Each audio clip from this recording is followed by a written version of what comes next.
Hi, hello, sa magandang umaga, tanghali, hapon, gabi sa inyong lahat. Anong oras man ninyo napapanood ang video ito?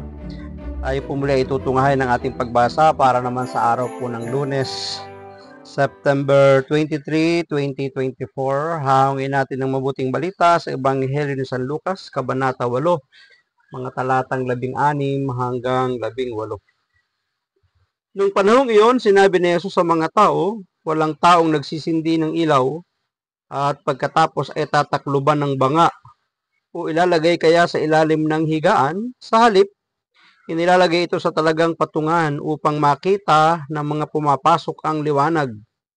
Walang natatago na di malalantad at walang lihim na di malalaman at mabubunyag. Kaya pagbutihin ninyo ang inyong pakikinig, sapagkat ang mayroon ay bibigyan pa, ngunit ang wala ay aalisin, pati ng inaakala niyang nasa kanya. Pagpalain po ng Diyos ang pagkabasa ng kanyang mabuting balita.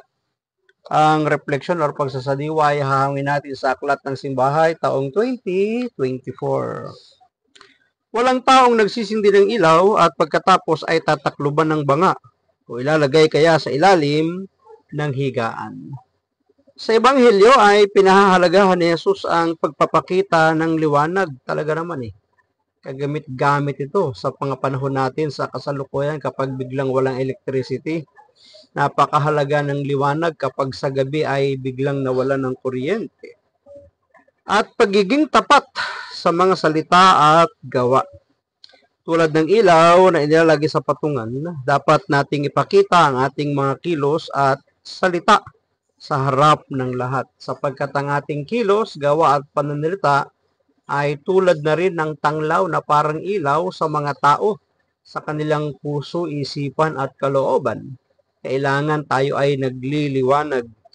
Huwag nating itago ang ating mga talento at kakayahan. Gamitin natin ito upang magbigay ng liwanag at tulong sa iba.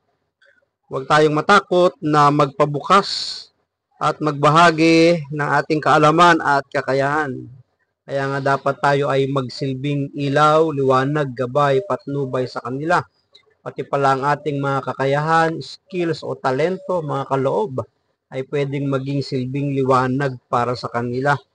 Ngunit kasabay ng pagpapakita ng liwanag, kailangan din nating maging maingat sa ating pakikinig at pagsasaliksik.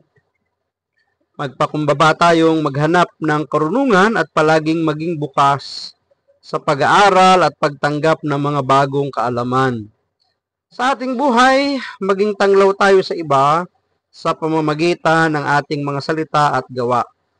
Huwag tayong matakot na magbahagi ng ating natutuhan or karunungan. Gayun din naman, maging mapagpakumbaba sa pagtanggap ng iba't ibang kaalaman. Sa pamamagitan nito, nagbibigay tayo ng liwanag at pag-asa sa mundo, sa ating kapaligiran, sa ating mga mahal sa buhay, sa mga mahal nating mga kababayan o mga pinaglilingkurang community o komunidad. Kaya patunayan natin ito sa pamamagitan ng pagkilos at pananalita na tayo mga liwanag, mga Katolikong nagtataglay ng liwanag, ilaw, pag-asa, kasiyahan at kagalakan sa mga taong nasa kapaligiran natin. Kaya nga daw iwasang maging marites, yung bad marites, hindi good marites Iwasang maging marites, bagkus ay ibahagi ang salita ng Diyos sa ating kapwa, sapagkat ang salita ng Diyos ang magsisilbing tanglaw sa kanila. Maraming salamat at pagpalain tayo ng ating Panginoon, ang akin lamang palaging sambit. I love you with the love of the Lord. Bye-bye and bye-bye. Thank you, God, for everything.